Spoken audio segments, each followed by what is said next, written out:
Well, good morning, everyone. Thank you for being here.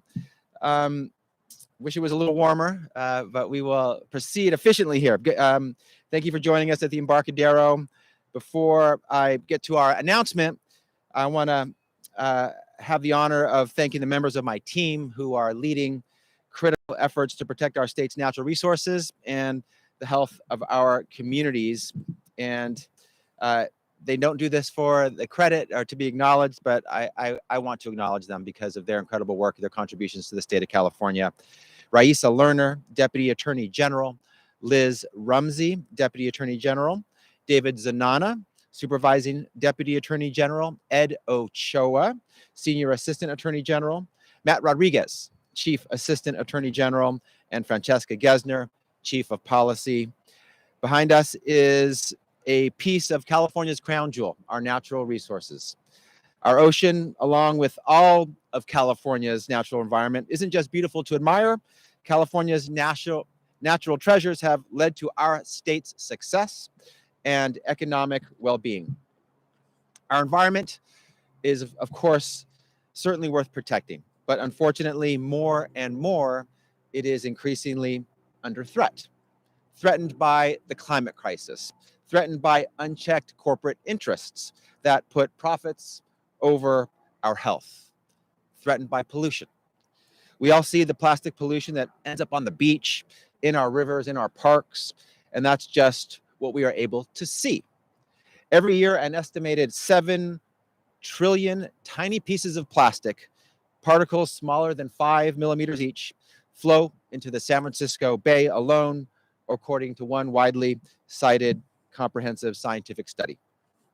As my office made clear earlier this year when we announced our first of its kind investigation into the fossil fuel and petrochemical industries for their role in causing and exacerbating the global plastics pollution crisis, the plastic pollution crisis is real, and it has devastating consequences.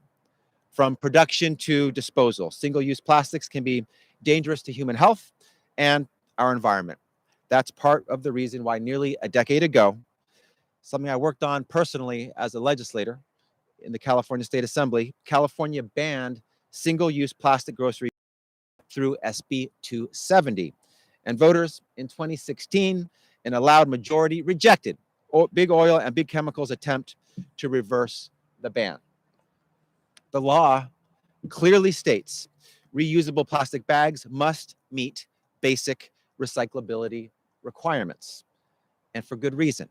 Because let's face it, we've all been to the store and forgotten to bring our reusable bags, and we have a cart full of groceries that need to get into our trunk. And while we may feel a little guilty that we forgot our bags, at least the plastic bags we buy at the register for 10 cents have those chasing arrows, those symbols that say they are 100% recyclable, right? Perhaps wrong. Plastic bags are legally required to be recyclable, but astonishingly, there's a good chance that most, if not all, these bags are not actually recyclable in California. That's why we're here today, to uncover the truth. Today, the California Department of Justice is formally demanding the state's largest manufacturers of plastic bags substantiate their recyclability claims. This morning, we sent letters to 7 manufacturers who provide a large portion of the bags used by California grocery retailers. Despite the manufacturers' previous self-claims and widespread consumer belief in recycling, plastic bags do not, in fact, appear to generally be recyclable, let alone recyclable in the state, which is required under California law under SB 270. That's why under Business and Professions Code sections 17508 and 17580, I'm formally demanding that the following manufacturers produce evidence to substantiate their recyclability claims: Novolex, Revolution, Interplast, Advanced Polybag, Metro Polybag, Travelway, and Papier Metler. These companies have 2 weeks to produce evidence that their bags are recyclable. They said they are. So let's see the evidence. They need to show the evidence that their bags are recyclable in California, or they may face potential enforcement action by the California Department of Justice. There is a likely chance plastic bags are not recyclable in California. That's because in order for materials like plastic bags to be recycled, there must be working collections systems, processing infrastructure, and markets to support their recycling. To date, plastics manufacturers have spent a lot of time turning a quick profit by reproducing plastics in mass, but far less, if any, real effort to ensure the recyclability components exist.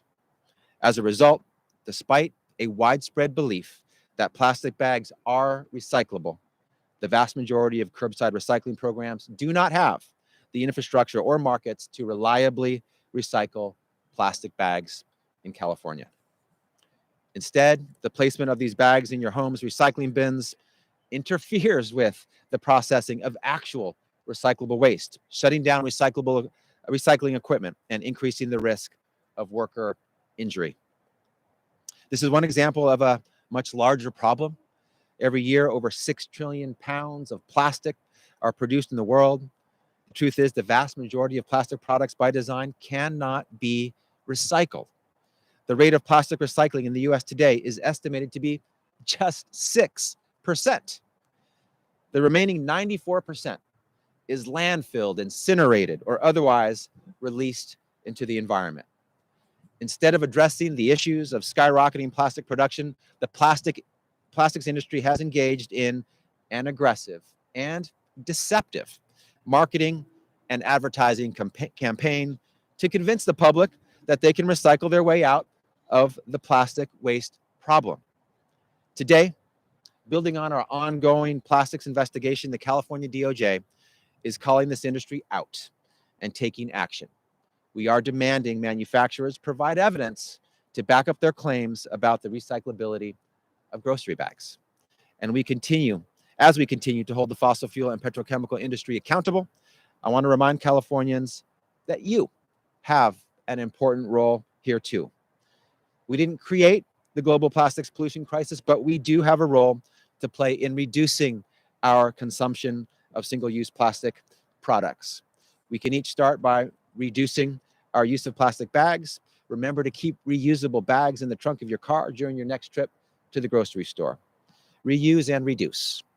Together, our collective actions can make a monumental difference in determining whether California's crown jewel, our environment, our natural environment, is a bright light for future generations or a future wasteland. Thank you. And with that, I'm happy to take your questions.